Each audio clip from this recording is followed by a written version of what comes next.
ini yang menarik adalah apa isi pertemuan antara itu Prabowo Mega ya. Jadi menyinggung soal kedatangan Didit. Pak Prabowo, Didit itu anaknya baik ya, sudah besar ya. Dia pas datang nanyain saya, "Ibu, minyak urutnya udah habis belum? Kalau enggak dikasih lagi," begitu ya. Minyak urut ya? Minyak urut. Nah, terus dalam pertemuan itu juga menyinggung banyak hal.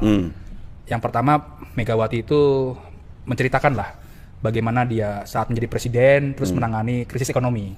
Kan mirip-mirip dengan Prabowo yang saat ini masih menjabat presiden dan ada gejolak ekonomi begitu ya. Lalu Megawati minta Prabowo kalau bisa nggak usah dekat-dekat Jokowi begitu ya, karena Diminta menjaga jarak ya. nah yang nulis kan Erwan tuh, detailnya di majalah Tempo. Jadi kalau yang mau marah-marah ke Erwan aja nanti ya. Erwan. Oke, tapi kita tahu bahwa Jokowi kemudian bermanuver, ya kan, dengan menerima sejumlah peserta Sespim Polri. Betul, termasuk para menteri juga datang ke rumahnya Jokowi. Dan mengaku sebagai Jokowi masih atasan saya, ya kan. Gimana ceritanya, Wan? Iya, gue dapat cerita dari salah seorang yang mengetahui pertemuan itulah. Nah, jadi salah satu yang dibahas nih, yang gue dapatkan ceritanya itu adalah soal proyek ini tebu di Merauke. Jadi meskipun Jokowi sudah lengser, tapi dia masih peduli proyek yang dia kerjakan dulu bareng Partai PAN ya, kira-kira kayak gitu. Karena ada satu hal yaitu pengusaha ini meminta 600.000 hektar untuk dilepaskan dari kawasan hutan untuk dijadikan proyek ya, untuk ditanam tebu lah. Jadi hutannya dibabat lalu kemudian ditanam tebu, tapi kemudian terganjal sampai sekarang. Lalu kemudian Jokowi dalam pertemuan dengan salah seorang menteri itu menanyakan soal itu, kok kenapa ini belum selesai soal hutan yang 600.000 hektar itu, padahal udah diminta, kira-kira kayak gitu. Nah, menteri yang ketemu itu ya dia nggak tahu apa-apa lah, kira-kira kayak gitu, sehingga ya intinya adalah masih ada ikut gitu loh, apa namanya? Ya, mengurus soal urusan pemerintah gitu. Nah, termasuk itu, gue ngobrol sama orang Golkar kan, Bahlil juga sempat ketemu Jokowi kan, ya yang ngasih wejangan soal kondisi ekonomi, terus memimpin Golkar jangan membuat gaduh gitu ya. Gue agak keringetan ini. Kenapa? Mataharinya kembar kan? Tapi Pram, tadi kan lu nyinggung soal Polri juga datang ke sana. Ini ada yang cerita ya, seorang jenderal tentunya di Polri cerita ke gua bahwa ini membuat gaduh Mabes Polri.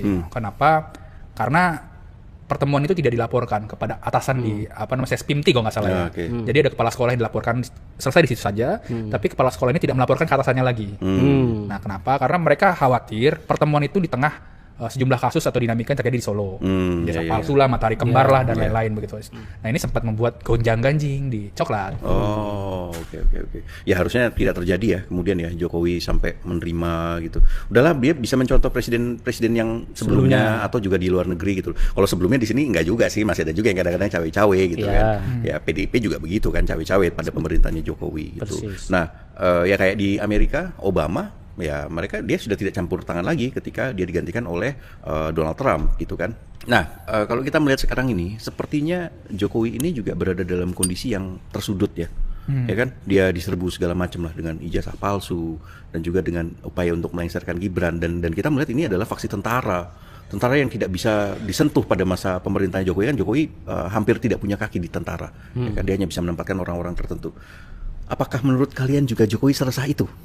Banyak yang bilang seperti itu sih, Bram.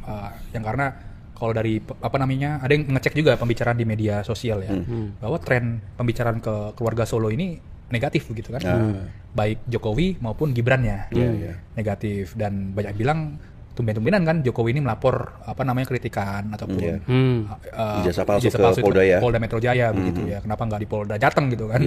Mereka juga masih membaca gitu, tapi ya lagi-lagi istana happy aja kan, karena yang yang dikritik ataupun diserang itu adalah Jokowi dan anak.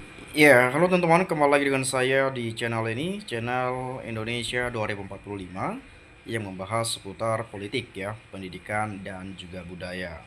Nah, teman-teman, tadi kita mendengarkan penyampaian dari Bocor Alus Tempo ya, bagaimana mereka menjelaskan ya mengenai perpolitikan yang ada saat ini di Indonesia, dan kemudian mengenai Jokowi ya, Presiden ke-7 RI yang memang sampai sekarang ini menjadi pusat perhatian ya, dan ini juga sering sekali dibahas hampir setiap hari nama Jokowi selalu terseret dalam kancah politik nasional. Nah, kemudian memang apa yang tadi sudah kita dengarkan, saya rasa teman-teman juga sudah memahami. Dan kemudian bagaimana Presiden Prabowo Subianto bertemu dengan Bu Megawati, dan kemudian bagaimana isu-isu politik yang saat-saat ini sedang terjadi, permainan geng Solo dan yang lainnya, itu sering sekali kita melihatnya dan bahkan mendengar informasi yang terjadi di media sosial.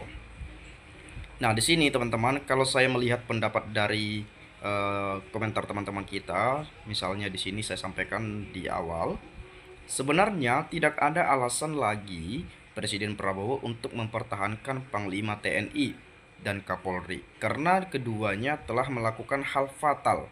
Polri misalnya, di kasus bertemunya polisi berseragam dengan Jokowi dan TNI terbaru, mutasi Jenderal Kunto diganti oleh orangnya Jokowi sebelum mutasinya dibatalkan.